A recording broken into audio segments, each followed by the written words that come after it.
no compromise. உங்க சைடுலயும் எங்க சைடுலயும். It's a GT promise.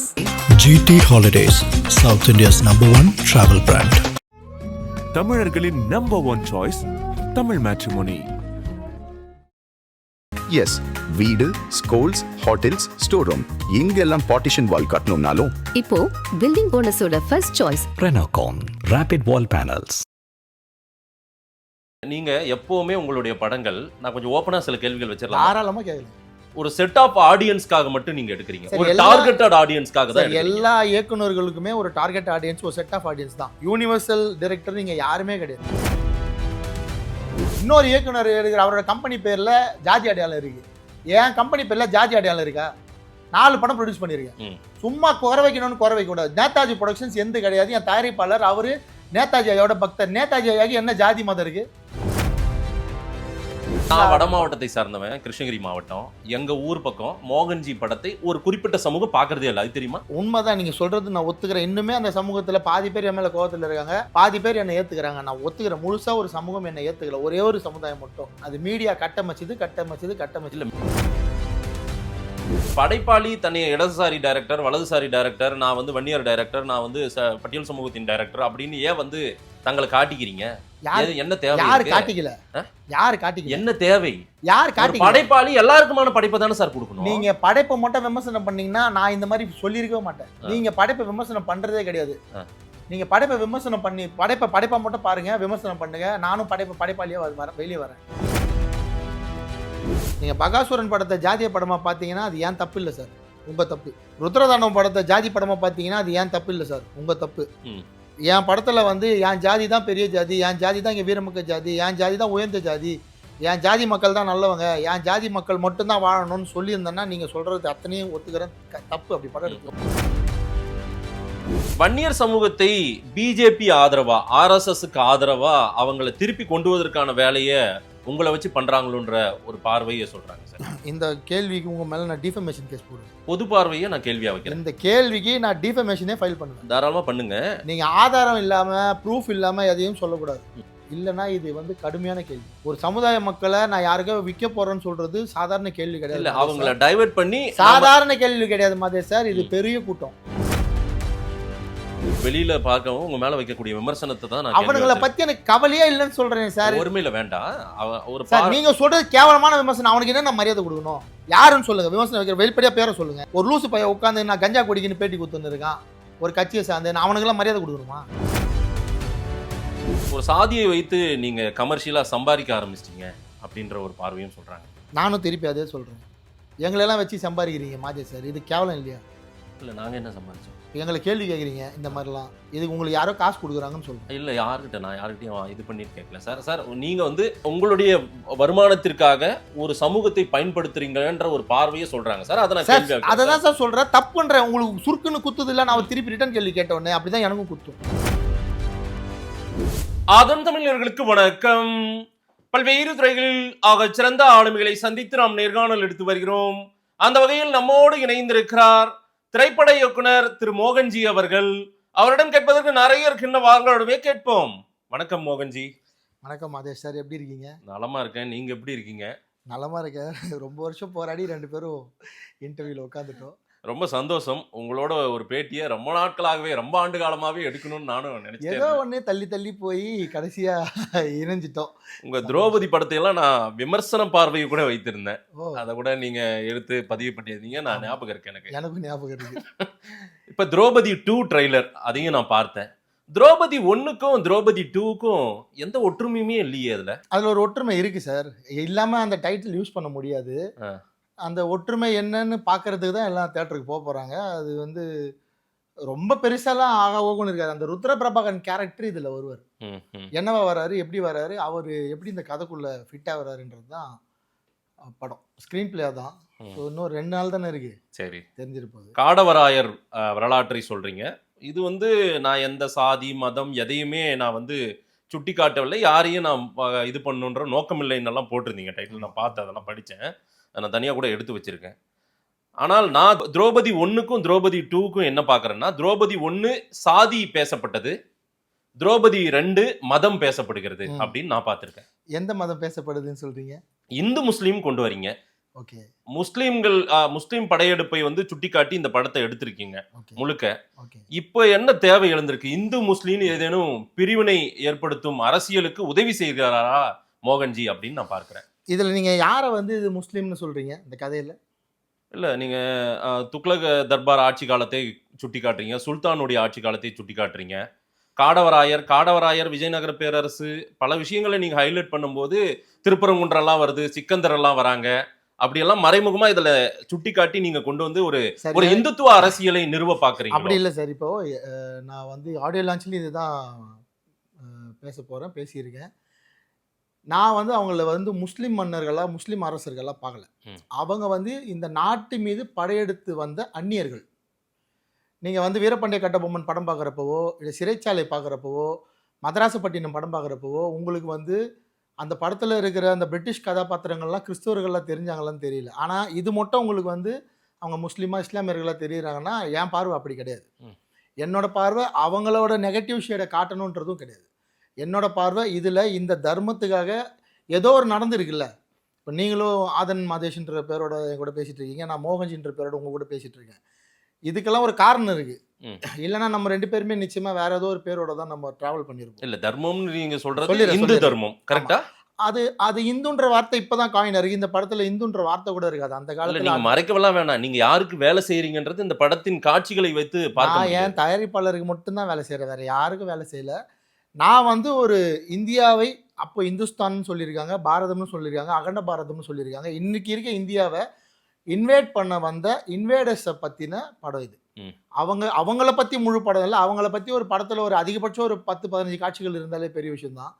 அவங்கக்கிட்ட சண்டை போட்டு இதை காப்பாற்றி சவுத் இந்தியா இன்னைக்கு சவுத் இந்தியாவாக எப்படி இருக்குன்னு சொல்ல போகிற படம். ஸோ நீங்கள் வந்து அதை ஒரு மத குறியீட்டுக்குள்ளே மத கோட்பாட்டுக்குள்ளே அடைக்கணும்னு நினைச்சீங்கன்னா அது இதுக்குள்ளே சிக்காது இந்த படம். அந்த ட்ரெய்லரில் 3 நிமிட ட்ரெய்லரில் நான் நிறைய குறியீடு பார்த்தேன். இல்லை, இப்போ மொத்தமாக 2 டைலாக் தான் போட்டிருப்பேன். ஒன்று வந்து துக்ளக் பேசியிருப்பாரு, ஒன்று பல்பான் பேசியிருப்பாரு. அதுக்கப்புறம் இந்த படத்தில் வர இன்னொரு வில்லன் கியாசுதீன் தம்கானி பேசியிருப்பாரு. இந்த 3 பேருக்கும் ஆளுக்கு ஒரு சீன் தான் கொடுத்துருப்பேன் ட்ரெய்லரில். வேற என்ன குறியீடு பார்த்தீங்க? நிறைய குறியீடு இருக்கு. அதில் கூட ஒரு டைலாக் ஒன்று சொல்றீங்க, அதாவது எல்லாருமே என் காலடியில் அப்படின்னு ஒரு முஸ்லீம் மன்னர் சொல்ற மாதிரி கொண்டு வரீங்க. அவங்களுக்கு நோக்கம் அதுவாக இருந்தது. இந்த நாட்டுக்கு மீது படையெடுத்து வந்தப்ப அவங்க வந்து ஒரு லட்சக்கணக்கிலலாம் இங்கே வரல. அவங்க சில ஆயிரக்கணக்கில் வந்து இங்கே இருக்கிற மக்களை வந்து பல்வேறு விதமாக வந்து அவங்க கூட சேர்த்துக்கிட்டாங்க. அது வந்து பயம்புறுத்தியோ இல்லை ஆசை காட்டியோ அந்த மாதிரி பல்வேறு விஷயங்கள் அதுக்குள்ளே இருக்குது. நீங்கள் அது பெரிய கதை, அதை ரிசர்ச் பண்ணால் நம்ம வந்து எங்கேயோ போவோம். ஆனால் அவங்க இங்கே வெறும் ஆயிரக்கணக்கில் வந்து இங்கே லட்சக்கணக்காக கூட்டத்தை சேர்த்துட்டு தான் இங்கே வந்து ஒன்று ஒன்றா பிடிச்சாங்க. அப்போ அவங்க எண்ணம் அதுவாக இருந்தது. இங்கே இருக்கவங்கள நம்ம வந்து அடிமைப்படுத்தி வச்சுக்கிட்டாதான் நம்ம வந்து நம்மளோட எல்லைகளை விரிவுபடுத்த முடியுன்றதால அந்த மாதிரி ஒரு டைலாக். அவங்க எண்ணம் அதுவாக தான் உள்ளே வந்தாங்க. இல்லை நீங்கள் சொல்லக்கூடிய மெசேஜ் எப்படி இருக்குன்னா, வந்தவர்கள் நாங்கள் சொந்தவர்கள் அப்படின்றத அடையாளப்படுத்துகிற மாதிரி இருக்குது.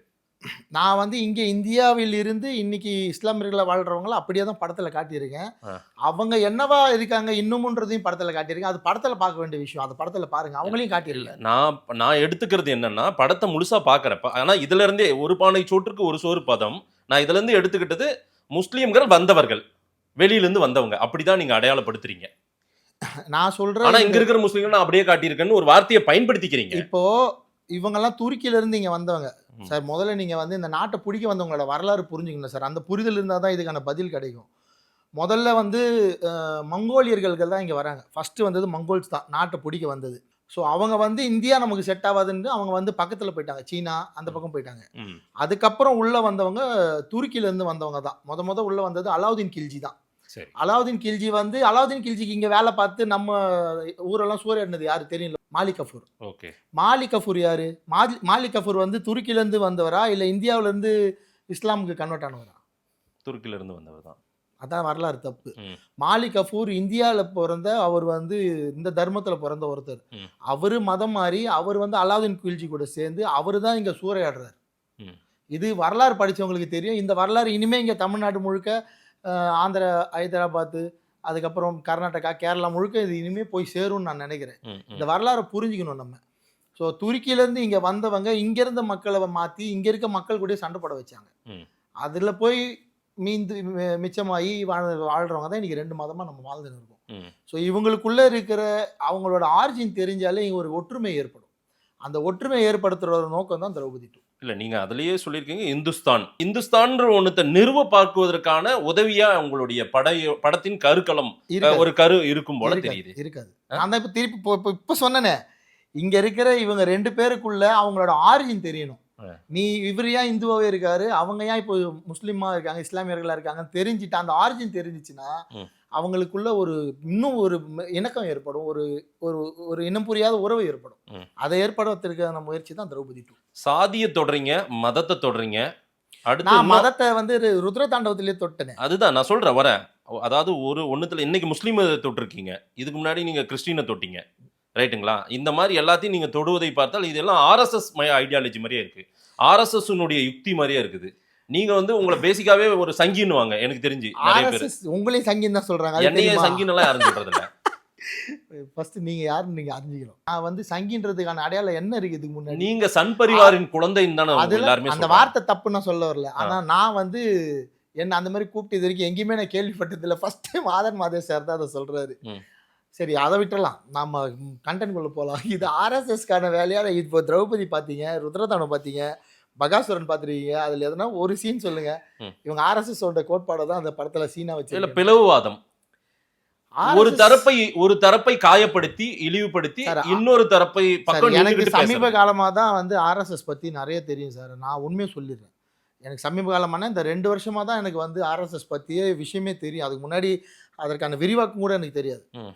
இப்போ ஆர்எஸ்எஸ்லேயே நான் வந்து படிக்கிறப்ப ஏகப்பட்ட முஸ்லீம் அமைப்புகள் ஆர்எஸ்எஸ்குள்ளேயே இருக்காங்களா இல்லையா? சரி, இருக்காங்களா இல்லையா? இருக்கு. அப்புறம் அது எப்படி பிளவுவாதம் பிரிவினைவாதமாகும்? ஆர்எஸ்எஸ்குள்ளேயே இஸ்லாமிய பிரிவுன்னு ஒன்று இருக்கு, கிறிஸ்துவ பிரிவுன்னு ஒன்று இருக்கு. கிறிஸ்துவர்களும் முஸ்லீம் மக்களும் ஆர்எஸ்எஸ்குள்ள இருக்காங்க. இல்ல எல்லா இடத்துலயும் அந்த மாதிரி 2-3 பேர் இருக்காங்க. 2-3 பேர்லாம் இல்ல சார், ஒரு பெரிய அமைப்பு இருக்கு. அவங்களுக்கு வந்து இந்தியாவை ஒரு இந்துக்கள் நாடா மாத்தணும்ன்றது ஒரு திட்டங்க. எனக்கு அதை பத்தி அவ்வளவு டீடைல் தெரியல. அதை நீங்க வந்து நிறைய விஷயங்கள்லாம் ஆதரிக்கிறீங்களோன்ற சந்தேகம் இருக்கு எனக்கு.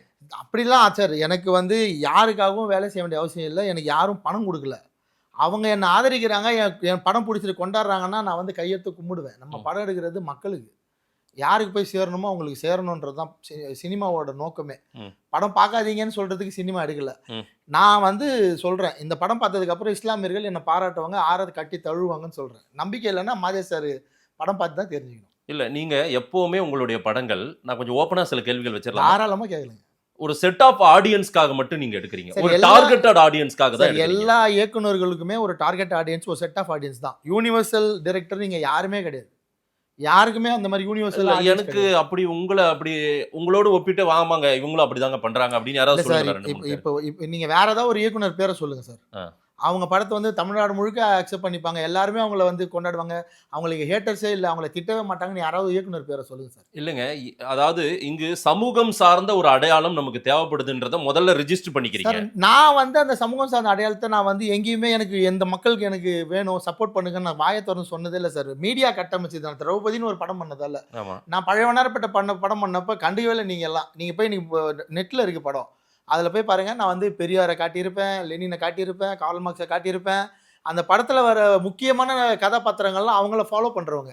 ஜீவானந்தம் ஐயான்ற பேரில் ஒரு கதாபாத்திரம் இருக்கும், அவருக்கு இறந்ததால தான் பழைய வண்ணாரப்பட்ட ஸ்க்ரீன் பிளேவாக வரும். எங்கள் ஏரியாவில் தான் அவரோட சிமெண்ட்ரி கூட இருக்குது.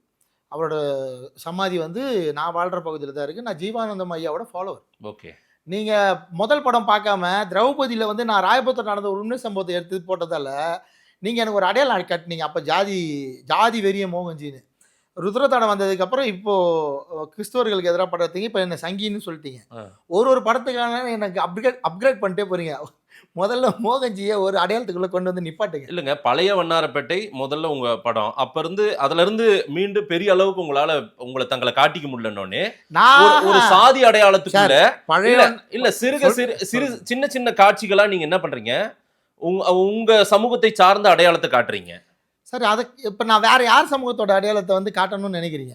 இல்ல பொதுவான ஒரு பார்வையா உங்களுடைய படங்கள் பேசு பொருளே ஆகலையே. நீங்க வந்து ஒரு சாதி படம் எடுக்கிறவரா தான் பாக்குறாங்க. அடுத்த லெவல் இப்ப மாறி இன்னைக்கு வந்து திரௌபதி 2 வந்து மத சாயல் வந்துருச்சு உங்களுக்கு. இப்போ திரௌபதி படம் வந்து நீங்க சொல்றபடி பார்த்தா மதுரையில கலெக்ஷனே இல்ல சொல்றீங்க. மதுரையோட கலெக்ஷன் ரிப்போர்ட் எடுத்து வெளியே போட்டா என்ன பண்றீங்க? இல்ல தென் மாவட்டங்கள்ல உங்க படம் ஓடுதுன்னா ஏன் என்ன காரணம்? இல்ல அதுக்கு ஒரு காரணம் தென் இருக்கு. மாவட்டத்துல உங்க என் திரௌபதி 2லயே ஒண்ணு இருக்கு. இல்ல தென் மாவட்டத்துல என் சமூக மக்கள் நிறைஞ்சிருக்காங்க. நேதாஜி ப்ரொடக்ஷனா ஒரு சார், லோகோ அது- ஒன்னு காட்டுனீங்க. அது எதுக்கு நீங்க அதை அடையாளப்படுத்துறீங்க? தயாரிப்பாளர் வந்து மிகப்பெரிய நேதாஜி ஐயாவோட பக்தர், அவர் இல்ல ராஜபாளையத்துக்காரர். நீங்க எல்லாமே பிளான்டா இருக்குது. அங்கங்க பாருங்க இந்த படத்தை எப்படியெல்லாம் சரி, என் கம்பெனி ஓடணும்ன்றதுக்கான பேர் என்ன? GM production. GM film corporation. அதுல என்ன மத அடையாளம் ஜாதி அடையாளம் கண்டுபிடிச்சீங்க? இல்ல எதை ஃபர்ஸ்ட் எனக்கு- காட்டணும்ன்றத முடிவு நான் எடுத்தீங்க. கேள்விக்கு பதில் சொல்லுங்க. இன்னொரு இயக்குனர் இருக்கிற அவரோட கம்பெனி பேர்ல ஜாதி அடையாளம் இருக்கு. என் கம்பெனி பேர்ல ஜாதி அடையாளம் இருக்கா? 4 படம் ப்ரொடியூஸ் பண்ணிருக்கேன். ம். சும்மா குறை வைக்கணும்னு குறை வைக்க கூடாது. நேதாஜி ப்ரொடக்ஷன்ஸ் எந்த கிடையாது. என் தயாரிப்பாளர் அவரு நேதாஜி ஐயாவோட பக்தர். நேதாஜி ஐயாக்கு என்ன ஜாதி மதம் இருக்கு? இல்ல நீங்க நேதாஜி ஐயாவை நீங்க எந்த நான் ஜாதி அப்படி நான் மதத்துக்கு அடையாளப்படுத்தல. நீங்க அப்படிதான் நீங்க- இப்ப நீங்க நீங்க எனக்கு சொன்ன- இல்ல எனக்கு கிடையாது. சார், எனக்கு நேதாஜி நீங்க நான் சொன்ன- நான் நேதாஜி ஃபாலோவர். நான் அப்புறம் நேதாஜி அப்புறம் ஃபாலோவர். நீங்களும் மதவெறியர் தான். எப்படி? அப்புறம் இப்பதானே சொன்னீங்க நேதாஜி ப்ரொடக்ஷன்ஸ் ஒரு அடையாளம்னு. இல்ல நீங்க அது ஒரு குறியீடா காட்டுறீங்களோ, அந்த படத்தை ஓட்டுறதுக்கான ஒரு யுக்தியா பயன்படுத்துறீங்களோன்னு சார், எனக்கு அவர் சந்தேகமா வந்து இருக்கு. 4 கம்பெனி வச்சிருக்காரு சார் என் ப்ரொடியூசர். அதுல ஒரு கம்பெனி பேர் நேதாஜி ப்ரொடக்ஷன். அது அவர் விருப்பம். ம். அவர் பணம் போடுறாரு. அவர் ஒரு தயாரிப்பாளரா இருக்காரு. சென்சார்ல அவர் கம்பெனி பேர் வந்திருக்கு. ம். என் கம்பெனி பேர் ஜிஎம் ஃபிலிம் கார்ப்பரேஷன். எங்கன்னா என் ப்ரொடியூசரை பார்த்தா அதை கேளுங்க. ஏன் சார் நீங்க நேதாஜி ஐயாக்கு ஃபாலோவரா இருக்கீங்க, நீங்க ஒரு மதவெறியர்னு கேளுங்க. இப்பதான் எனக்கு தெரியுது நீங்களும் ஒரு மதவெறியர். யாரு நான் ஆமா, மதவெறியரா? நீ தான் சொல்றீங்க நேதாஜி ஐயா ஃபாலோ பண்றேன். நான் நேதாஜியை ஃபாலோ பண்ணாவே மதவெறியரா? அப்படிதானே நீங்க சொல்றீங்க. இல்ல நீங்கலாம் அப்படி நிறுவி இருக்கீங்க. அதை கட்டமைக்க பாக்குறீங்க. யாரும் நிறுவல. இல்ல அப்படி யாராவது நேதாஜியை நீங்க சார். சார் நேதாஜியை நாங்களாம் எப்படி பார்க்கிறோமோ நீங்க வேறு விதமா பாக்குறீங்களோன்ற சந்தேகம் இருக்கிறதுனால இந்த கேள்வி வைக்கிறேன். நீங்க எப்படி வேணா நீங்க பாத்துக்கோங்க சார். எங்களுக்கு அவர் வந்து சுதந்திரம் வாங்கி கொடுத்த ஒரு தேச தந்தை. அவ்வளவுதான். இல்லைங்க அதாவது நீங்க விமர்சிக்கிற சில டைரக்டர்ஸ் நான் பார்த்துருக்கேன். அவங்களெல்லாம் நீங்க அப்பப்போ டார்கெட் பண்ணுவீங்க, நோட் பண்ண. அவங்கள மாதிரியே நம்ம ஒரு டீம் உருவாக்கணும்னு நீங்க எல்லாம் முயற்சி பண்ணீங்கன்னு எனக்கு தெரியும். சிலர் ஆமா நீங்க மரியாதைக்குரிய என்னுடைய அருமைக்குரிய திரு கௌதமன் போன்றவர்கள்லாம் நீங்க ஒரு டீம் உருவாக்கணும்னு முயற்சி பண்ணீங்க. முதல்ல டார்கெட் பண்ணுன்ற வார்த்தையை வந்து நீங்க பின்வாங்கிக்கோங்க. இது வரைக்கும் நான் யாரையும் டார்கெட் பண்ணது கிடையாது. எனக்கு வந்து விடுதலை படம் பிடிக்கும், நான் ஓப்பனா ட்வீட் பண்ணியிருக்கேன். சரி, சார்பட்டா படம் பிடிக்கும்னு ஓப்பனா ட்வீட் பண்ணியிருக்கேன்.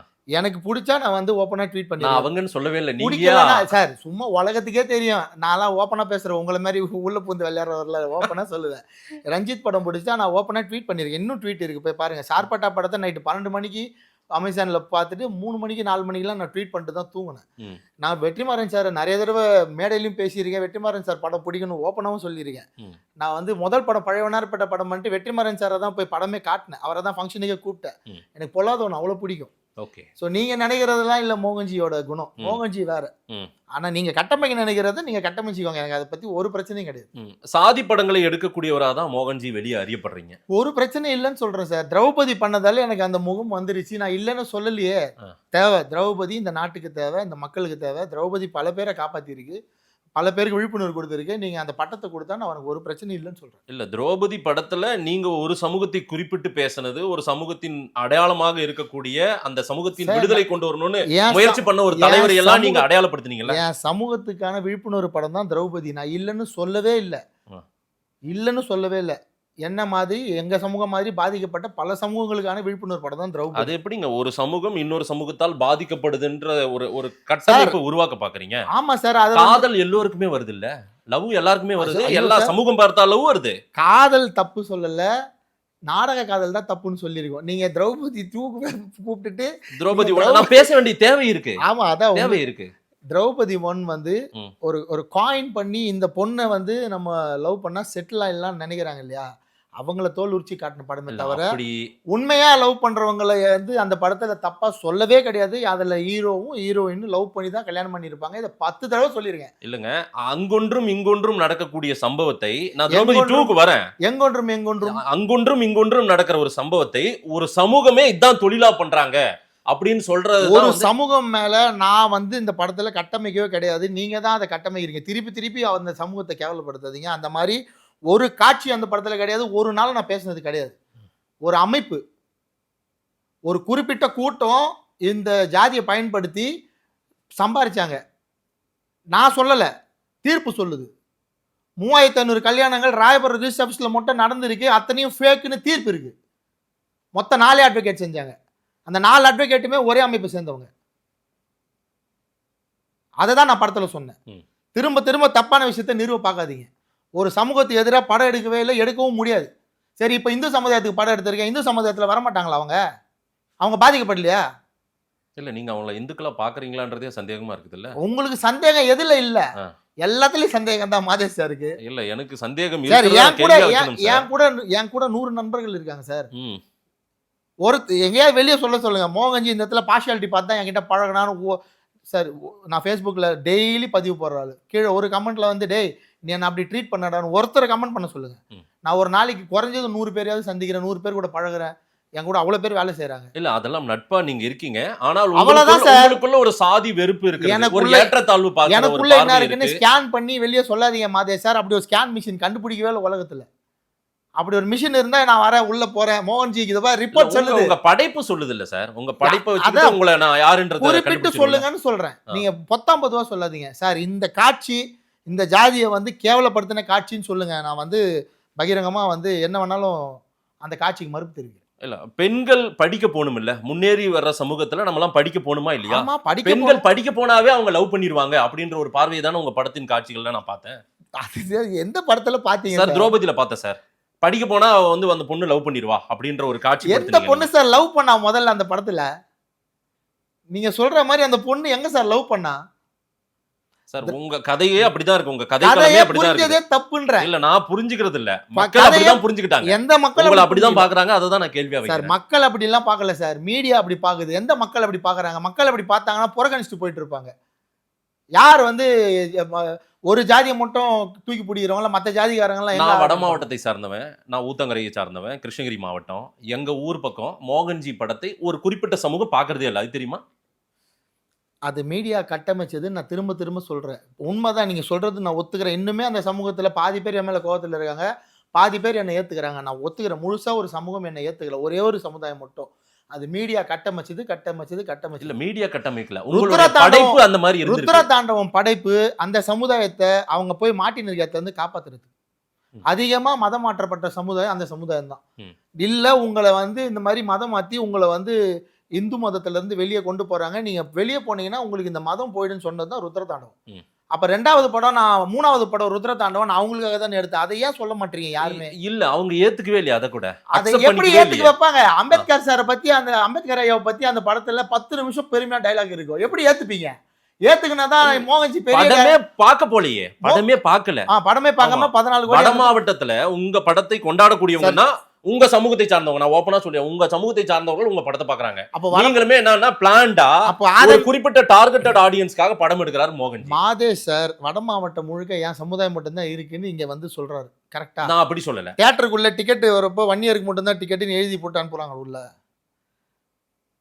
சொல்லுங்க. இப்ப நான் வேணா கால் பண்றேன். இல்ல மெஜாரிட்டியா அங்க உங்க படத்தை பாக்குறவங்க அப்படி சொல்லுங்க, அப்படி சொல்லுங்க, ஒத்துக்கிறேன். என் படம் மட்டும் தான் மெஜாரிட்டியா ஜாதிகாரன் பாக்குறேன், வேற எந்த டைரக்டரும் அந்த ஜாதிகாரன். நீங்களுமே அந்த ரூட்டை புடிச்சிட்டீங்க. நான் புடிக்கல சார், நீங்க கூட்டி போய் அந்த ரூட்ல விட்டுட்டீங்க. அதையே நான் பண்ணிட்டு இருக்கேன்றீங்க. அதை எங்க பண்ண? சரி, இப்போ இந்த படம் திரௌபதி 2 நீங்க பார்த்த ட்ரெய்லர்ல இருந்து பிறந்தவங்கன்னு எடுத்ததுமே நீங்க சொல்றது அங்க இருந்தா தொடங்குறீங்க. மகாபாரதம் அப்போ வன்னியர்களுக்கான இதிகாசம்னு ஒத்துக்கிறீங்க இல்ல?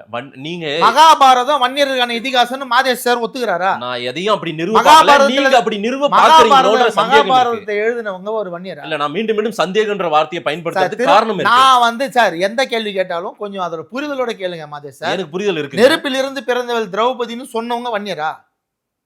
மகாபாரதத்தை எழுதினது வன்னியரா? மகாபாரதம் வன்னியர்களுக்கான இதிகாசமா? நானா எழுதின நெருப்பில் இருந்து பிறந்தவள் திரௌபதின்னு? இல்ல, நீங்க என்ன சொல்றீங்கன்னா இந்துத்துவ ஃபாலோவர்ஸ் நாங்க வந்து அப்படின்ற மாதிரி. நீங்க இந்துத்துவா இல்ல சார், நாங்க இந்து சார். நான் பிறந்தது இந்து சார்.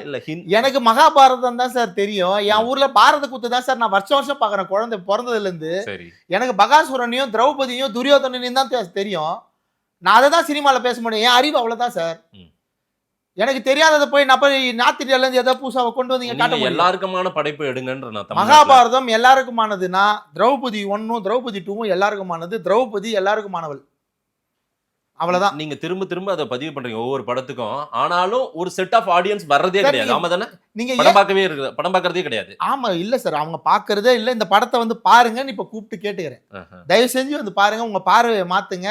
நான் வந்து வெளிப்படையா இந்த சமுதாயத்துக்கு எதிரானவன் எங்கேயுமே நான் சொன்னது கிடையாது. நான் அப்படி காட்டிட்டதும் கிடையாது. அந்த மாதிரி அடையாளங்களை நான் சேர்த்துக்கிட்டதும் கிடையாது.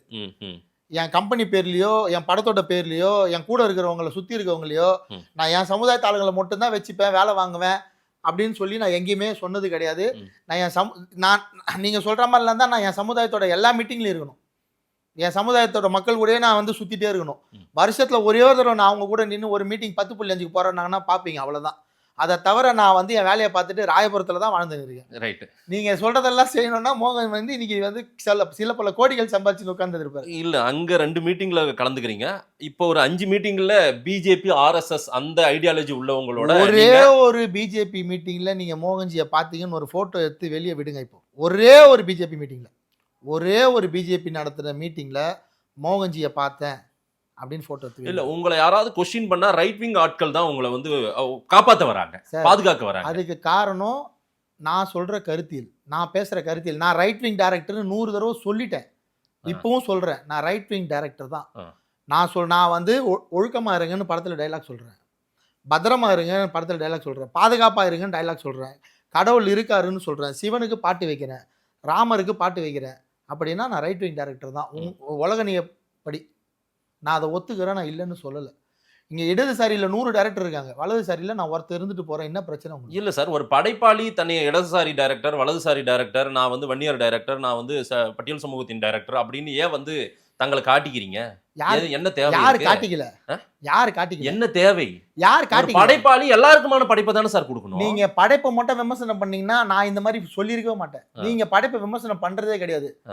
நீங்க படைப்பை விமர்சனம் பண்ணி படைப்பை மட்டும் பாருங்க, விமர்சனம் பண்ணுங்க. நானும் படைப்பாளியா வெளியே வரேன்.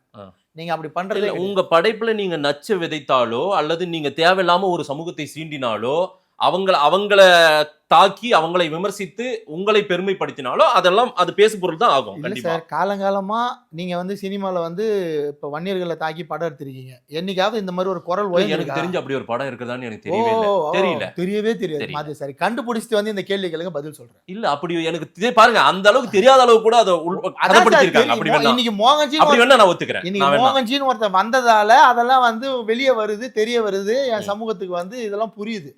இதுக்கு முன்னாடி அதெல்லாம் தெரியாது. நீங்க ஒரு படைப்பாளியா தன்னைய வந்து வன்னியர்களின் பாதுகாவலர், அன்பே சிவம், இந்துக்களின் பாதுகாவலர் அப்படின்னு அடையாளப்படுத்திக்கணும்ன்றத உங்க வேலையா? படம் பாத்திருக்கீங்களா சார்? இல்ல சார், அன்பே சிவம் படம் பாத்திருக்கீங்களா? பாத்திருக்கேன். அன்பே சிவம் படத்துல நாசர் சாரோட பேர் என்ன? பருத்தி வீரன் படம் பாத்திருக்கீங்களா? பாத்திருக்கேன். பருத்தி வீரன்ல ஒரு லாரி வந்து இடிக்கும். அந்த லாரி மேல என்ன போர்டுல என்ன பேர் எழுதி இருக்கும்? மெட்ராஸ் படம் பாத்திருக்கீங்களா? மெட்ராஸ் படத்துல ஒரு பாட்டுல ஒரு பொண்ணு நடந்து வருவாங்க. அந்த பொண்ணோட ட்ரெஸ்ல என்ன கலர் குறியீடு இருக்குன்னு போய் பாருங்க. ரெண்டு டீம் ஃபுட்பால் மேட்ச் ஆடுவாங்க.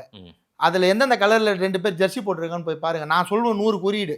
இது தேவையில்லாத விஷயம்னால எங்கேயும் வெளியே பேச இல்ல. அங்க 100 குறியீடு இருந்துச்சுல, அதே மாதிரிதான் உங்க படத்துல சில குறியீடுகள் வைக்கப்பட்டது. 1-2 இருக்கும். 1-2 இருக்கும். நான் இல்லன்னு சொல்லியே, நான் பதுங்கி ஓடலையே. 1-2 இருக்கும். நீங்க சொல்ற மாதிரி படமே அப்படி வன்மம் கிடையாது சார். நீங்க ஒண்ணு செய்வீங்க சார், நாங்க ஏசுநாதர் கிடையாது சார். இந்த ஒரு கண்ணத்துல சார் அந்த அடையாளத்துல பருத்தி வீரன் அடையாளம் சொன்னீங்கல்ல? ஆமா. ஒரு அடையாளமா நீங்க சொல்லும்போது குறியீடை கண்டுபிடிச்சீங்களா? ஆமா. அந்த மாதிரி தான் உங்க படத்துல இந்த அடையாளம் எல்லாம் குறியீடா கண்டுபிடிக்கப்பட்டது. கண்டுபிடிங்க. கண்டுபிடிச்சா நீங்க டீகோடர் சார், புத்திசாலி. அப்புறம் என்ன, அதுவும் வன்மம் தானே. அவங்க ஒரு வன்மத்தை வைத்து படம் எடுத்தாங்கன்னா நீங்களும் அதே மாதிரி தான், அதே நரேட்டிவ். 100 வன்மம் வச்சிருக்காங்க சார். நான் 10 வன்மம் வச்சிருக்கேன். 10 வன்மம்லாம் வைக்கல. நான் 2 வன்மம் வச்சிருக்கேன் அப்படின்றீங்க. ஆமாவா? ஆமா, 2 குறியீடு நான் வச்சிருக்கேன் சார். அது வன்மம் தானே. என்னோட குறியீடு யாரையும் காயப்படுத்துற குறியீடா இருக்காது. இருந்தது. எந்த குறியீடுன்னு சொல்லுங்கன்ற நான் ஓப்பனா சொன்னல. இப்ப நான் ஓப்பனா இந்த இடத்துல இந்த குறியீடு இருக்கு, அது எங்களை காயப்படுத்தின்னு சொன்னல, எங்களை வந்து டார்கெட் பண்ணிச்சுன்னு சொன்னல. அந்த மாதிரி ஒரு குறியீடு நீங்க இந்த மாதிரி குறியீடு வச்சீங்க, அது வந்து காயப்படுத்தின்னு சொல்லுங்க. நானே சொல்றது என்ன குறியீடுன்னு கூட. நான் என் படத்துல என்ன குறியீடு வச்சேன் நான் வெளிப்படையா சொல்ல சொன்னீங்கன்னா சொல்லுவேன். இல்ல ஆடைகள்ல கூட ப்ளூ கலர்ல காட்டுறது, ஒரு தலைவரை குறிப்பிட்டு அவருடைய தலைமுடி வாகு மாதிரி நீங்க இது பண்ணது, அதெல்லாம் இருந்தது. கூலிங் கிளாஸ் போட்ட மாதிரி காட்டினது, இதெல்லாம் நான் பார்த்தேன். அந்த குறிப்பிட்ட ஒரு ப்ளூ கலரை மட்டும் நீங்க அடையாளப்படுத்தினது எங்கேயுமே இருக்காது. இருந்தது. ஒருத்தர் நிர்வாணப்படுத்தி கீழே அந்த திரௌபதி அந்த தம்பி ப்ளூ கலர் ட்ரௌசர் போட்டு தான். நான் உண்மையிலே ஷூட்டிங் ஸ்பாட்ல நடந்தது. நான் வந்து அவனை ரெட் கலர் ட்ரௌசர் எங்கன்னா கண்டுபிடிச்சி கொண்டு வாங்கடா சொன்னேன். அவங்க வந்து நிஜமாலே அது எதாச்சும் நடந்த விஷயம். இதெல்லாம் யாராவது நம்புவாங்களா? நம்பாம போங்க. சரி, அது ஒரு குறியீடு சொல்லிட்டீங்க. ரெண்டாவது குறிப்பிட்ட ஒரு தலைவரை அந்த படத்துல அந்த பையன் நாடக காதல் பண்ணிருக்க மாட்டான். ஒரு பொண்ணை திருட்டுத்தனமா வீடியோ எடுத்திருப்பான், அதுக்காக அவனை வந்து அடிச்சாங்க. நீங்க சொல்ற மாதிரி அதை சமுதாயமா அந்த பையன் ஒரே ஒரு காட்சியில, ஒரு 3 நிமிஷம் காட்சியில வருவான். அவன் வந்து ஒரு பொண்ணு குழி இருப்ப வீடியோ எடுத்து அந்த பொண்ணை மிரட்டுவான். அதுக்கு அவன் அடி வாங்குவான். ரிச்சர்ட் வந்து அவரோட பேசும்போது ஒரு ஸ்டேட்மெண்ட் சொல்லுவாரு. என்ன சொல்லுவாரு? எங்க அண்ணன் அடங்குனா அடங்க கூடாதுன்னு சொல்லுவாங்க. அந்த பையன் கிட்ட சொல்ல மாட்டாரு, அது வேற ஒருத்தர். அதுதான், அது எல்லாமே அப்படிதாங்க. நீங்க அப்படி அங்க கிடையாது. அந்த இன்னொரு பையன் பேர் ஜாக் தாஸ். சரி, அவனுக்கும் இந்த குறியீடுக்கும் சம்பந்தமே கிடையாது. அவன் நார்மலா ஒரு கூலி வேலை, ஒரு பட்டையில கூலி வேலை செய்யற ஒரு அன்னாடங்காட்சி. அவனுக்குள்ள என்ன விதைச்சிருக்காங்கன்னு சொன்னது அந்த கேரக்டர் தவிர அவனுக்குள்ள எந்த குறியீடு வைக்கல. அதுக்கு இதுக்கும் தொடர்பே இல்ல, தொடர்பு கிடையாது. சிங்க் ஆகுதே. நீங்க சொன்ன அந்த ப்ளூ கலர் ட்ரவுசர் வேணா நான் வந்து ஒத்துக்கிறேன், அது நிச்சயமாவே ஒரு குறியீடா தான் பார்க்கப்பட்டது, அது உண்மைதான். ஆனா அது எதேச்சியா நடந்தது. ஆனா நீங்க தெரிஞ்சு வைக்கல. அதான் ஷூட்டிங் ஸ்பாட்ல என் கூட 100 பேர் வேலை செஞ்சாங்க சார். இது எது இல்லடா மோகன், நான் தான் காஸ்டியூம் டிசைன் இதை பத்தி நீ தான் சொல்லட்டும் சார். சரி, தப்பில்லை சார். அப்படியே அது குறியீடு இருந்தாலும் அந்த பையனை நாங்க ஜாதி ரீதியா அந்த சீன்ல காட்டல சார். அந்த பையன் ஜாதி ரீதியா போய் இன்னொரு ஜாதியில இருக்க பொண்ணை ஏமாத்தனான்னு காட்டல சார். அவன் ஒரு சபல புத்திக்காரனை தான் காட்டியிருக்கான் அந்த கேரக்டர். அவ்வளவுதான் அந்த கேரக்டர். இன்னைக்கு வந்து இந்த திரௌபதி 2ன்ற படம் வந்து இந்து வர்சஸ் முஸ்லீம் அப்படின்ற ஒரு அரசியலை நிறுவுவதற்காக பயன்பட போகிறதுன்ற அச்சம் எனக்கு இருக்கு. உங்களுக்கு இருக்குல்ல, படம் பார்த்ததுக்கு அப்புறம் திரும்ப 2 பேர் இன்டர்வியூ உட்காரலாம், படத்துலயும் நீங்க இதை தான் நிறுவி இருக்கீங்கன்னு சொல்லுங்க. என்ன தேவை? 14ஆம் நூற்றாண்டுல நடந்த ஒரு விஷயத்தை இப்ப எதுக்கு சொல்லணும்? எதுக்கு, என்னத்துக்கு? இந்த கேள்வி கேட்டதே முதல்ல தப்பு. ஏன்? இப்போ ஒரு வாரத்துக்கு முன்னாடி சமீபமா ஒரு படம் வந்ததுல என்ன படம்? இருக்கட்டும் சார், அது கதை தான் சார். எல்லாரும் தெரிஞ்ச நடந்த கதையை தானே சார் சொல்றாங்க. இப்போ இது நான் சொல்ற கதை நடந்த கதை இல்லையா? நான் சொன்னது வந்து கற்பனை கதை. நீங்களே கற்பனைன்னு தான் போட்டிருக்கீங்க அதை சார். அது சென்சார் போர்டு அப்படி கொடுத்த நான் இல்ல. நீங்க வந்து படம் எடுத்தாலும் யார் படம் எடுத்தாலும் அப்படிதான் போட்டாகணும். நீங்க திணிப்பு நடந்திருக்கு சார் உள்ளார. நீங்க உங்க கதைக்களத்தை உங்களுக்கு ஏற்றார் போல சென்சார் போர்ட்ல நீங்க மெம்பர் படம் பாத்துட்டீங்க. இல்ல, நான் சென்சாருக்கு மிஞ்சின சென்சாரா கூட இருந்துட்டு போறேன். இல்ல சார், ரிலீஸ் ஆன படத்தை பத்தி பேச தயங்குறாரு மாதேஷ் சார். நான் ரிலீஸ் ஆகி ஒரு வாரம் ஓடினத படத்தை பத்தி பேச தயங்குறாரு. ரிலீஸ் ஆகாத படத்தை வந்து இது வந்து ஒரு பெரிய சமுதாயத்துக்கு எதிரான படம் சார். அது சமூகத்துக்கு தேவையான படமா நான் பாக்குறேன் மாதேஷ் சார். மறுபடியும் சொல்றேன், உங்களை வெளியே வந்து சங்கின்னு தான் சொல்றாங்க, அப்படியே இருங்க. இல்ல, என்ன யாரும் சங்கின்னு எல்லாம் சொல்ல தேவையில்ல. சரி, ரைட், சரிங்களா? ரைட். நீங்க சங்கியா இருந்துட்டு நான் யா சங்கியா வரலாறு நான் மட்டும் சொல்லல சார். எல்லாருமே அவங்க வரலாறு சொல்றாங்க. இன்னைக்கு தமிழ் சினிமாவோட ட்ரெண்டே வரலாறு சொல்றதுதான். சமீப காலமா பெரிய ஹிட் அடிச்ச எல்லா படமுமே இங்கேருந்து 50 வருஷத்துக்கு முன்னாடி நடந்தது, 60 வருஷத்துக்கு முன்னாடி நடந்தது தான் சொல்றாங்க. நான் கொஞ்சம் பின்னாடி போய் 700 வருஷத்துக்கு முன்னாடி நடந்ததை சொல்றேன். இதை தான் பொன்னார் சங்கரும் வந்திருக்கு, அன்னைக்கு யாரும் போய் கேட்கல.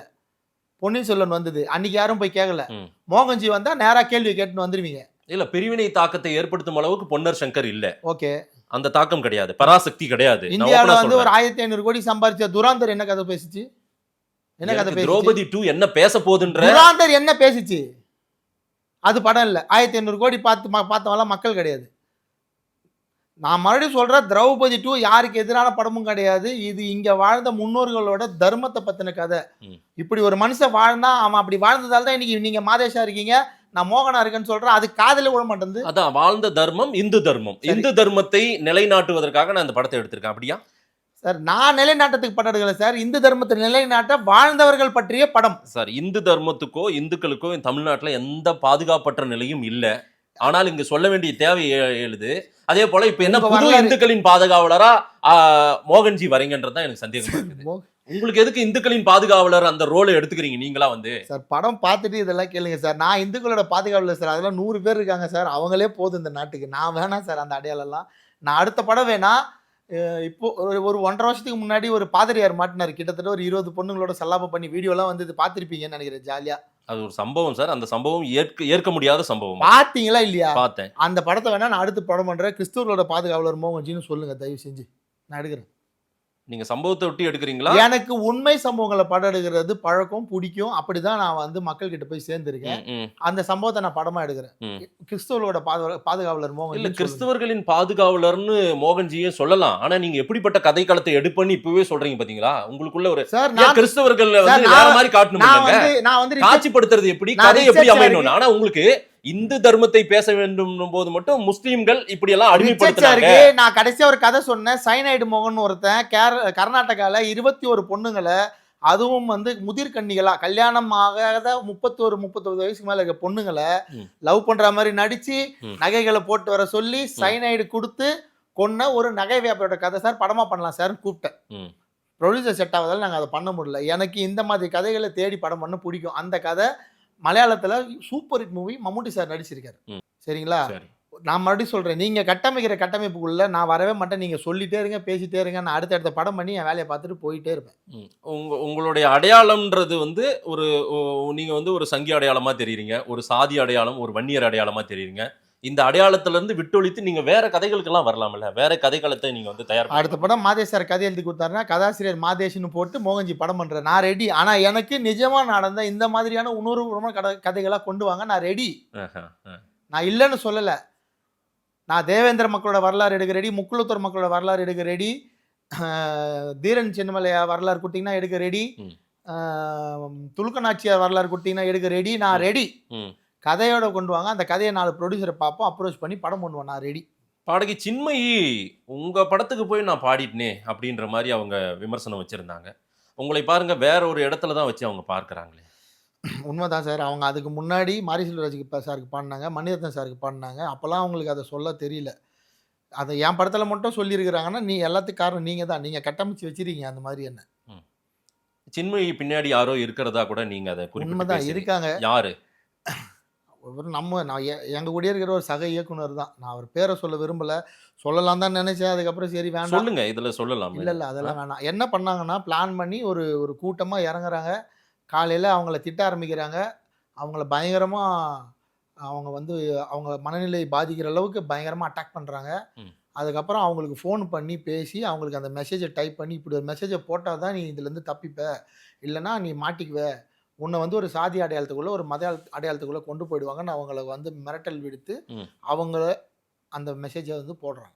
அவங்க நாலேஜோட தான் போட்டுருக்காங்க, நாலேஜ் இல்லாமல் போடலை. இல்லை அதுதான் யார் அவங்கள ஆப்ரேட் பண்ணி இந்த மாதிரி ஒன்று அது சின்மய் மேடம் சொன்னால் நல்லாயிருக்கும். அதுக்கு மேலே இந்த மேட்டர் நம்ம ஆனால் அவங்களுக்கு அவங்க வந்து உங்கள் படத்தில் போய் பாடிட்டனே, நீங்கள் வந்து ஒரு சாதியோ மதம் சார்ந்த படங்களை எடுக்கக்கூடியன்ற ஒரு பார்வை அவங்களுக்குள்ள வந்திருக்குது, தெரிஞ்சிருக்குது. அவங்களுக்குள்ளலாம் வரல தெரியல. அவங்களுக்குள்ளேயும் உங்களை மாதிரியே மாதேஷ் சார் மாதிரியே யாரோ ஒருத்தர் தான், அவர் என் கூட இருக்கிற ஒரு இயக்குனர் தான், என் கூட ரொம்ப நல்லா பழகி இருந்த ஒரு இயக்குனர் தான். அவர் போய் அவங்க கிட்ட திணிச்சு போட வச்சிட்டார். ஏன் அப்படி இண்டஸ்ட்ரியில உங்களை ஒரு வேற ஒரு இடத்துல வச்சு தான் பார்க்குறாங்க எல்லாருமே உங்களை?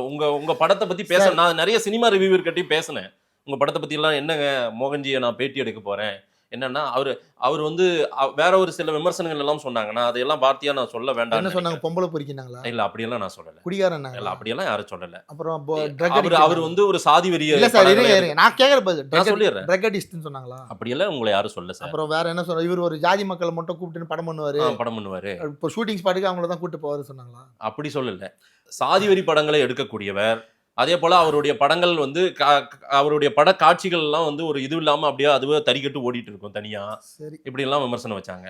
சரி வேற ஏன் தனிமைப்படுத்துறாங்க? இண்டஸ்ட்ரியில உங்களை வேற மாதிரி தான் பாக்குறாங்க சார். நானே தான் சொல்றேன், நான் ஒருத்தன் தான் சொல்றேன். இங்க நான் ஒருத்தன் தான் அந்த மாதிரி இடதுசாரியில இருந்து வித்தியாசப்பட்டு வந்து வலதுசாரி பாடம் எடுக்கிறேன் சார். இங்க மீடியாக்குள்ள நீங்க எல்லாருமே இடதுசாரி கொள்கைக்குள்ள ஈர்க்கப்பட்டவங்க சார். உங்களுக்கு என்னோட படங்கள், என்னோட வளர்ச்சி, நான் வந்து இந்த மாதிரி படங்கள் பண்றது கண்டிப்பா பிடிக்காது சார். நான் தான் ஒத்துக்கிறேன். இடதுசாரி பார்வைனா பொது உடைமை பார்வை தானே சார்? பொது உடைமை பார்வை தானே அது சார். நானும் சொல்றேன், முதல் படம் நானும் இடதுசாரி பார்வையில இருந்து தான் பழையவனார்பேட்டை பண்ணேன்னு அதை யாருக்காவது விழாது, அதை விட்டுருங்க. துராந்தர் படத்துக்கு விமர்சனம் வந்துதா இல்லையா? விமர்சகர் கையில இருந்து விமர்சனம் வந்துதா இல்லையா? வந்துச்சு இல்ல? வந்துச்சு. அந்த படம் ஹிட்டா ஃபிளாப்பா?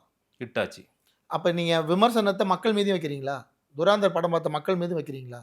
ஒரு படைப்பை விமர்சனம் பண்றது அவங்கவுங்க பார்வையில இருந்தா சார். யாரும் இங்க நடுநிலையா விமர்சனம் பண்றது கிடையாது. நடுநிலையாக விமர்சனம் பண்ணுறவங்க கிட்ட போய் மோகன்ஜியை பற்றி கேளுங்க, நல்லபடியாக சொல்லுவாங்க. நீங்கள் பகாசுரன் படத்தை ஜாதிய படமாக பார்த்தீங்கன்னா அது ஏன் தப்பு இல்லை சார், உங்கள் தப்பு. ருத்ரதாண்டவம் படத்தை ஜாதி படமாக பார்த்தீங்கன்னா அது ஏன் தப்பு இல்லை சார், உங்கள் தப்பு. என் படத்தில் வந்து என் ஜாதி தான் பெரிய ஜாதி, என் ஜாதி தான் இங்கே வீரமக்கள் ஜாதி, என் ஜாதி தான் உயர்ந்த ஜாதி, என் ஜாதி மக்கள் தான் நல்லவங்க, என் ஜாதி மக்கள் மட்டும்தான் வாழணும்னு சொல்லியிருந்தேன்னா நீங்கள் சொல்கிறது அத்தனையும் ஒத்துக்கிறேன், தப்பு. அப்படி படம் எடுக்கும். வன்னியர் சமூகத்தை பிஜேபி ஆதரவா RSSக்கு ஆதரவா அவங்களை திருப்பி கொண்டு வருவதற்கான வேலையை உங்களை வச்சு பண்றாங்களோன்ற ஒரு பார்வையை சொல்றாங்க சார். இந்த கேள்விக்கு உங்க மேல நான் டிஃபமேஷன் கேஸ் போடுவேன். பொது பார்வையை நான் கேள்வியா வைக்கிறேன். இந்த கேள்விக்கு நான் டிஃபமேஷனே ஃபைல் பண்ணுவேன். தாராளமா பண்ணுங்க. நீங்க ஆதாரம் இல்லாம ப்ரூஃப் இல்லாம எதையும் சொல்லக்கூடாது. இன்னைக்கு வந்து நான் யார்கிட்ட ஃபோன் பேசுறேன்னு உங்களால் ஆதாரம் எடுக்க முடியும். நான் யார் கூட டெய்லி சந்திக்கிறேன், பழகிறேன், என் கார் எங்கே போகுது, என் GPS ட்ராக்கிங் வரைக்கும் இன்னைக்கு எடுத்து வெளியே போடலாம். ஒரு ஆதாரம் தூக்கி வெளியே போட்டு இந்த கேள்வி கேளுங்க. இல்லைன்னா இது வந்து கடுமையான கேள்வி. ஒரு சமுதாய மக்களை நான் யாருக்காக விற்க போறேன்னு சொல்றது சாதாரண கேள்வி கிடையாது. அவங்கள டைவர்ட் பண்ணி சாதாரண கேள்வி கிடையாது மாதேஷ் சார். இது பெரிய கூட்டம். மாதேஷ் சாருக்கு அங்க நல்ல மதிப்பு இருக்கு அந்த கூட்டத்து மத்தியில. கேள்வி நான் அவங்கள ஒருத்தன் தானே. நானு தப்பானது எனக்கு தெரியாது நீங்க எந்த ஜாதின்னு. அவங்கள ஒருத்தனா நீங்க அந்த ஜாதியா இருந்தீங்கன்னா எனக்கு சந்தோஷம் தான். எனக்கு தெரியாது, பார்த்து பழகல எல்லாருமே. நானும் அப்படி சொல்லல. ஆனால் இது ரொம்ப தப்பான கேள்வி. அப்படி அந்த கூட்டத்தை நான் டைவர்ட் பண்ணுற அளவுக்கு நான் பெரிய ஆள் கிடையாது. நீங்கள் அப்படி அந்த கேள்வி வைக்கிறீங்கன்னு தெரியல. ஒரு ஆதாரத்தை எடுத்து டேபிள் மேலே வச்சுட்டு என்ன நீங்கள் அசிங்கப்படுத்துங்க, என்ன நீங்கள் கேவலப்படுத்துங்க, தப்பு. உங்களை பார்க்குறவங்க, வெளியில் பார்க்கறவங்க உங்கள் மேலே வைக்கக்கூடிய விமர்சனத்தை தான் நான் அவனுங்களை பற்றி எனக்கு கவலையே இல்லைன்னு சொல்கிறேன் சார். ஒருமையில் வேண்டாம். ஒரு சார் நீங்கள் சொல்கிறது கேவலமான விமர்சனம். அவனுக்கு என்ன நான் மரியாதை கொடுக்கணும்? யாருன்னு சொல்லுங்கள். விமர்சனம் வைக்கிற வெளிப்படையாக பேரை சொல்லுங்கள். ஒரு லூசு பையன் உட்காந்து நான் கஞ்சா குடிக்குன்னு பேட்டி கொடுத்துன்னு இருக்கான், ஒரு கட்சியை சார்ந்து, நான் அவனுக்கெல்லாம் மரியாதை கொடுக்கணுமா? சின்மய் மேட்டரில் அவன் சொல்கிறான், சின்மைக்கு வந்து ஆந்திராவில் ஒரு பிரச்சனை வந்தது, நான் தான் அந்த பிரச்சனை கிளப்பி போட்டேன்னு ஒரு லூசு பையன் பேசின்னு இருக்கான். அவனுக்கு நான் மரியாதை கொடுக்கணுமா? ஆந்திராவில் எங்கேயோ ஒரு பிரச்சனை நடக்குது, அது வந்து அவங்க தைரியமாக வீடியோ போடுறாங்க சின்மய் மேடம், நான் அதுக்கெல்லாம் பயப்பட மாட்டேன் அப்படின்னு சொல்லி, அதை நான் தான் கிளப்பி போட்டேன்னு உட்காந்து பேசின்னு இருக்கான். சும்மா ஒருத்தன் சொன்னா, அவன் சொன்னா, இவன் சொன்னா, அவனுக்கு நான் மரியாதை கொடுக்க வேண்டிய அவசியம் கிடையாது மாதிரி சார். ஒரு சாதியை வைத்து நீங்க கமர்ஷியலா சம்பாதிக்க ஆரம்பிச்சிட்டீங்க அப்படின்ற ஒரு பார்வையும் சொல்றாங்க. நானும் திருப்பி அதே சொல்றேன். எங்களெல்லாம் வச்சு சம்பாதிக்கிறீங்க மாஜே சார், இது கேவலம் இல்லையா? இல்லை, நாங்க என்ன சம்பாதிச்சோம்? எங்களை கேள்வி கேட்குறீங்க இந்த மாதிரிலாம். இதுக்கு உங்களுக்கு யாரோ காசு கொடுக்குறாங்கன்னு சொல்கிறேன். இல்லை, நான் யாருக்கிட்டையும் இது பண்ணிட்டு கேட்கல சார். சார், நீங்கள் வந்து உங்களுடைய வருமானத்திற்காக ஒரு சமூகத்தை பயன்படுத்துறீங்கன்ற ஒரு பார்வையை சொல்றாங்க சார். அதை நான் கேள்வி அதை தான் சார் சொல்கிறேன். தப்புன்றேன். உங்களுக்கு சுருக்குன்னு குத்துது இல்லை, நான் திருப்பி ரிட்டர்ன் கேள்வி கேட்டோடனே அப்படி தான் எனக்கும் குத்தும். என் சமுதாயத்தை பயன்படுத்தி நான் பணம் சம்பாதிக்கணும்னா நான் இன்னைக்கு அரசியல் தலைவராக, சமுதாய தலைவராக போய் நின்றுவேன். என்னை ஏற்றுப்பாங்க என் மக்கள். நான் போய் நின்னா சினிமா தூக்கி போட்டு ஒரு வருஷம் லொங்குன்னு இங்கேருந்து மும்பையில் போயிட்டு படப்பிடிப்பு நடத்தி எடுத்துகிட்டு வந்து படத்தை வச்சு சம்பாதிக்க வேண்டிய அவசியம் கிடையாது. நான் போய் என் மக்கள்கிட்ட நான் வாழணும், எனக்கு மாதம் ஒரு 100 ரூபா கொடுங்கன்னா என் மக்கள் கொடுத்துட்டு போயிடுவான். ஒரு 5000 பேர் சேர்ந்து 100 ரூபா கொடுத்தா மாதம் 5 லட்ச ரூபா வரும் எனக்கு வருமானம். கொடுக்க மாட்டாங்களா? நான் கேட்டா கொடுப்பாங்களா மாட்டாங்களா? என் மக்கள் மாதம் எனக்கு 100 ரூபா கொடுங்க, நான் வாழ்றதுக்கு வாழ்வாதாரமாக கொடுப்பாங்களா மாட்டாங்களா? கொடுப்பாங்க. எனக்கு அப்படி சம்பாதிக்க தெரியாதா? திரௌபதிக்கு அப்புறம் நான் க்ரௌட் ஃபண்டிங் பண்ணணும் என் மக்கள்கிட்ட. திரௌபதி 46 லட்ச ரூபா க்ரௌட் ஃபண்டிங் பண்ண செய்யப்பட்ட படம். இன்றைக்கி நான் க்ரௌட் ஃபண்டிங் என் மக்கள்கிட்ட போயிட்டு எனக்கு படம் எடுக்க காசு கொடுங்க, என்கிட்ட படம் எடுக்க தயாரிப்பாளர் இல்லைன்னு கையை நீட்டினா கொடுப்பாங்களா மாட்டாங்களா? குறைஞ்சது எவ்வளோ கொடுப்பாங்க சொல்லுங்கள்? விமர்சனத்துக்கு யாரும் குறைஞ்சது எவ்வளோ கொடுப்பாங்க மாதேஷ் சார்? வரும் சார். உங்களுக்கு நல்ல நான் போய் என் மக்கள்கிட்ட கையேந்தி, என் ஜாதி மக்கள்கிட்ட கையேந்தி எனக்கு படம் எடுக்க வழி இல்லை, எனக்கு பணம் கொடுங்கன்னு கேட்டால் கொடுப்பாங்களா மாட்டாங்க? கொடுப்பாங்க சார். ஒரே ஒரு நிகழ்வு அந்த மாதிரி நான் பண்ண பார்த்துருக்கீங்களா? எப்படி வந்து நான் என் ஜாதியை பயன்படுத்தி சம்பாதிக்கிறேன்னு சொல்கிறீங்க? இதெல்லாம் தேவையில்லாத கேள்வி மாதிரி சார், தப்பான கேள்வி. இல்ல, பொது பார்வை உங்க மேல என்ன வைக்கிறாங்க அந்த பார்வைக்கு தான் நான் பதில் சொல்றேன். மறுப்பு தெரிவிச்சிட்டீங்க, நான் அதை பதிவு அந்த பார்வைக்கு தான் பதில் சொல்றேன். என் ஜாதியை பயன்படுத்தி நான் பணம் சம்பாதிக்கணும்னா நான் இந்த மாதிரி வேலைகள்லாம் செஞ்சிருக்கணும். நான் இந்த மாதிரி வேலை செஞ்சேன் அப்படின்னு என் ஜாதியிலேருந்து ஒருத்தர் கூப்பிட்டு வந்து உட்கார வைங்க என் பக்கத்தில் சேர் போட்டு, நான் இதுக்கு பதில் சொல்றேன். ஒரு செட் ஆஃப் பீப்புள், அதாவது காஸ்டிங் ஒரு குறிப்பிட்டவர்களை மட்டுமே வச்சுக்கிட்டு தொடர்ச்சியா எல்லா படங்களையும் நீங்க காட்டிட்டு, இப்போ ரிச்சர்ட்டை நீங்க வச்சுக்கிட்டு படம் பண்றீங்க. ரிச்சர்ட் என் ஜாதி நெக்ஸ்ட். அதான் ஏன் அது வேற யாரையும் புதியவர்களுக்கான வாய்ப்புகளா? சரி, இப்போ இங்க தமிழ் நீங்க சொல்ற வந்து சார், நீங்க என்னைக்கே இவ்வளோ சாயம் அடிக்கிறீங்க, சங்கின்னு சொல்றீங்க, ஜாதி வெறியர் சொல்றீங்க, மத வெறியர் சொல்றீங்க, இந்துத்துவா சொல்றீங்க, ஆர்எஸ்எஸ் சொல்றீங்க, என் ஜாதியை கூட்டு போய் விற்க போறேன்னு சொல்றீங்க. எல்லாத்துக்குமே காரணம் நான் பண்ண வெறும் 3 படைப்புகள் தான். வெறும் 3 படம் பண்ணது தான். நீங்கள் ஒரு பெரிய நடிகர் வந்து என் கூட அசோசியேட் ஆகி அவங்க 50 படம் நடிக்கிறவங்க, வருஷத்துக்கு 3 படம் நடிக்கிறவங்க. என் கூட அசோசியேட் ஆனால் நீங்கள் என்ன சார் பண்ணுவீங்க? சும்மா விடுவீங்க அவரை? தயாரா இல்லையோ? எத்தனை ஹீரோக்கு என் கூட ஒர்க் பண்ண ஆசை இருக்குது தெரியுமா? தயாரா இல்லையோன்ற இங்கே ஒரு பெரிய உச்ச நடிகருக்கு என் கூட ஒர்க் பண்ணணும்னு ஆசை இருக்குது சார். அவங்களுக்கு நான் சொல்கிற கருத்தில் பிடிக்கும் சார். ஒர்க் பண்ண தயக்கம் இருக்குது. நானுமே வேணாம் சார் தான் சொல்லியிருக்கேன். எனக்கு ஒரு பிராண்ட் அடிச்சிட்டாங்க சார், நான் இந்த பிராண்ட்லேயே வாழ்ந்துக்கிறேன், ஒரு பிரச்சனை இல்லை. நான் என்னால் முடிஞ்ச நல்லதை மக்களுக்கு சொல்கிறேன். அவங்க என் படத்தை பார்த்தா நான் அடுத்த படம் பண்ணுறேன். இல்லை என் கடைசி படம் வச்சுட்டு எனக்கு சொந்த வீடு இருக்குது சார், 4 கடை வாடகை விட்டு தான் சார். அதான் சார் எனக்கு நான் சினிமா வந்தது காரணமே, தைரியமே. நான் போய் ஜாலியாக ஒரு கடை போட்டிருப்பேன் சார். எனக்கு பிஸ்னஸ் பண்ண தெரியும் சார். நான் எதை தொட்டாலும் அதில் பெரிய ஆள் ஆகும் சார். ஜாலியாக உட்காந்து இப்போ மாதம் 30,000 ரூபாய் வருமானம் போகுது சார் எனக்கு. நான் அவ்வளோதான் வாழ்ந்துருக்கேன். லக்ஸுரி லைஃப் கிடையாது. வந்து வெறும் 30,000 ரூபாய் இருந்தால் போதும், நான் மாதம் வாழ்ந்துருவேன். என்னோட மொத்த செலவே அவ்வளோதான் ஒரு மாதத்துக்கு. எல்லா படமும் கடைசி படமாக நினச்சி தான் பண்ணுறேன். மக்கள் என்னை ஜெயிக்க வச்சா அடுத்த படம் பண்ணுவேன். மக்களுக்கு என்னை பிடிக்கல, நான் சொல்கிற கருத்து தப்புன்னு சொன்னால் ஜாலியாக போயிட்டு ஒரு கடையை காலி பண்ண சொல்லி உட்காந்துப்பேன். அவ்வளோதான். இதை மட்டும் நம்பி நான் இல்லை. சினிமாவை மட்டும் நம்பி ஒரு ஹீரோ வருவார், ஒரு 3 வருஷம் ஒரு ஹீரோக்காக காத்துன்னு இருக்கலான்ற ஆள் நான் இல்லை. எத்தனையோ ஜெயிச்சு படம் பண்ண இயக்குனர் ஒரு ஹீரோக்காக நம்பி 5-6 வருஷம் உட்காந்துன்னு இருக்கான். என் கூட முதல் படம் ஒரு இயக்குனர் படம் வந்தது, என் கூட திரௌபதி கூட வந்தது அந்த படம். இன்னைக்கு வரைக்கும் ஒரு 10 படம் பண்ணல. வெறும் ஹீரோக்களை மட்டுமே நம்பியே பாவம் அவர் இன்னும் வரைக்கும் உட்காந்துக்கலாம். அவ்வளோ திறமையான இயக்குனர் அவர். அந்த மாதிரி கிடையாது. நான் நாளைக்கு ஆதவன் மாதேஷ் ரெடினா நான் ரெடி. 5 கோடி ரூபா ப்ரொடியூசரோட வாங்க, உங்களை ஹீரோ போட்டு படம் எடுக்கிறேன். கதையை நம்புறவன் நான், மக்களை நம்புறவன் நான், மக்களுக்கான விஷயத்த சொல்கிறவன் நான். எனக்கு எந்த கவலையும் கிடையாது. எல்லோருக்குமான படமா ஒண்ணுத்த எப்போ எடுக்க போறாரு திரௌபதி 2 எல்லோருக்குமான படம். ம். திரௌபதி 2 இந்தியாவில் வாழ்ற அத்தனை பேருக்குமான படம். முக்கியமாக சவுத் இந்தியாவில் இருக்கிறவங்களுக்கான படம். தமிழ்நாட்டில் இருக்கிறவங்க அத்தனை பேர் இந்த படத்தை பார்க்கணும். பார்த்துட்டு என் மேலே விமர்சனம் வைங்க, நான் பதில் சொல்கிறேன். உங்கள் வரலாறை தெரிஞ்சுக்கோங்க மாதேஷ் சார். தப்பாக வரலாறு சொல்லி கொடுத்து வச்சுருக்காங்க. புத்தகத்தில் எழுதி கடாசுறதெல்லாம் வரலாறு கிடையாது. தேடி போய் பாருங்கள். நம்ம கண்ணு முன்னாடி ஒருத்தர் ஏன் இப்படி வாழ்கிறான், இவ்வளோ பெரிய மக்கள் எப்படி இப்படி வாழ்ந்துன்னு இருக்காங்க, எங்கேருந்து இது ஆரம்பிச்சுது, இந்த ஆர்ஜின் எதுன்னு தேடுங்க. பல விடைகள் கிடைக்கும் ஒரு கேள்விக்கு. ஏன் எங்க வரலாற்றையெல்லாம் மாற்றி அமைக்கிறாங்களா யாராவது? இல்லையா எத்தனை வரலாறு போய் வரலாறுன்னு நிரூபிக்கப்படலையா? நிரூபிக்கப்படலையா? போய் விருது வாங்கி வந்ததெல்லாம் போயின்னு சொல்லலையா? இங்க வரலாறு மாறவே இல்லையா? எழுதுனதெல்லாம் வரலாறு கிடையாது. ஆனா ஆங்கிலேயர்கள் கொடுத்துட்டு போனது வரலாறு கிடையாது. மோகன்ஜி வந்து டார்கெட்டட் அட்டாக்னு சிலரை வச்சிருக்கீங்க. நான் நீங்க பேசும்போதே யார் யாருன்றதை என்னால அஷ்யூம் பண்ணிக்க முடியும். சார் நீங்க பயங்கரமான பிரில்லியன்ட் சார். உங்களுக்கு எல்லாமே புரிஞ்சிடும் சார். எவ்வளவு பேரை பார்த்துருக்கீங்க நீங்க வந்து ஒரு இன்டர்வியூ எப்படி ஓபன் பண்றீங்க? ஆகச்சிறந்த ஆளுமைகளை அப்படின்னு தானே சொல்றீங்க. எத்தனை ஆளுமைகள் நீங்க பார்த்திருப்பீங்க, உங்களுக்கு அது புரியணும். அதுதான் நீங்க யாரை டார்கெட் பண்றீங்கன்றதை என்னால ஏன் கண்டுபிடிக்க முடியாது தெரியுமா? என்ன டார்கெட் பண்றாங்க சார்? அப்பதான் நீங்க யாரால் இறக்கி விடப்பட்டிருக்கீங்க, இல்ல யாரால் நீங்க ஆபரேட் பண்றீங்க, யாரால் இயக்கப்படுறீங்க, நீங்க இயக்குனரா இருக்கீங்க. நான் என்ன சொல்றேன் சார், நீங்க வந்து என்ன ஒரு ஆர்எஸ்எஸ் ஓட முகமா பாக்குறீங்கன்னா வெளியே போய் தயவு செய்து சொல்லுங்க. என்ன இந்தியா ஃபுல்லா கொண்டாடுவாங்க. நான் தமிழ்நாட்டில் மட்டும்தான். இன்னுமே என் படம் அப்ராட்ல ரிலீஸ் ஆகாது சார்.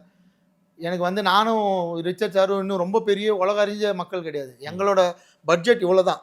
அந்த பட்ஜெட்குள்ளே உயிரை கொடுத்து வேலை செய்கிறோம். எங்களுக்கு இந்த படம் வெறும் சிங்கப்பூர் மலேசியா தவிர வேறு எங்கேயும் ரிலீஸ் இல்லை சார். எல்லா படமும் யூஎஸில் ரிலீஸ் ஆகும், ஃப்ரான்ஸில் ரிலீஸ் ஆகும், ஆஸ்திரேலியா. நாங்கள் அந்த பெருமையெல்லாம் பீத்திக்கல சார். சும்மா பில்டப்லாம் காட்டல.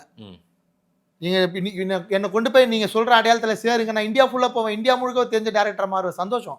ஆர்எஸ்எஸ் சங்கின்னா பெருமையா தானே உங்களுக்கு? பெருமை தான். அதில் வாழ்கிற மக்கள்லாம் சிறுமை அவங்களுக்கு. நான் யாரையும் அதில் ஃபாலோ பண்ணுறவங்களாம் சிறுமை அவங்களுக்கு. 100 வருஷம் கண்ட இயக்கம் சார் அது. அதில் ஒன்றும் அது தப்பான இயக்கம் கிடையாது சார். இந்தியாவில் அங்கீகரிக்கப்பட்ட ஒரு இயக்கம் தான். பிற்போக்கு பார்வை இருக்குன்னு சொல்கிறாங்க சார். உங்களுக்கு இருக்கட்டும் சார், உங்களுக்கு பிற்போக்குத்தனம் இருக்கட்டும் சார். உலகம் முழுக்க நாங்கள் பிற்போக்குத்தனத்தை ஃபாலோ பண்ணுறோம், பழமைவாதத்தை ஃபாலோ பண்ணுறோம்னு எவ்வளோ பேர் இருக்காங்க தெரியல. அவங்களுக்கு அது பிடிக்கும். இல்லை, பிற்போக்குத்தனமானது ஆபத்தானது சார். சார் ஆபத்தா முற்போக்கு பேசணும் சார். அதான் சார். நீ என்ன சார் முற்போக்கு? என்ன முற்போக்கு? நான் ஒரு முற்போக்கில் அப்புறம் ஒரு கேள்வி கேட்டுருவேன், அது தப்பாயிடும். நம்ம பேசவே கூடாது. மாதேஷ் சார் மேலே எனக்கு ரொம்ப மரியாதை உண்டு. இன்னைக்கு முற்போக்குன்னு சொல்லிட்டு சுற்றுறது ஒரு 4 விஷயம் சொல்கிறதெல்லாம் செய்யணுமா? நான் திருமணம் கடந்த உறவுல உங்களுக்கு முற்போக்கா? இல்ல அதெல்லாம் யாருமே அப்புறம் முற்போக்குனா என்ன சார்? மேடைதோறும் இதை செய்யறாங்க. மோகன்ஜி யாராவது படிக்க வேணாம்னு சொல்றாரா?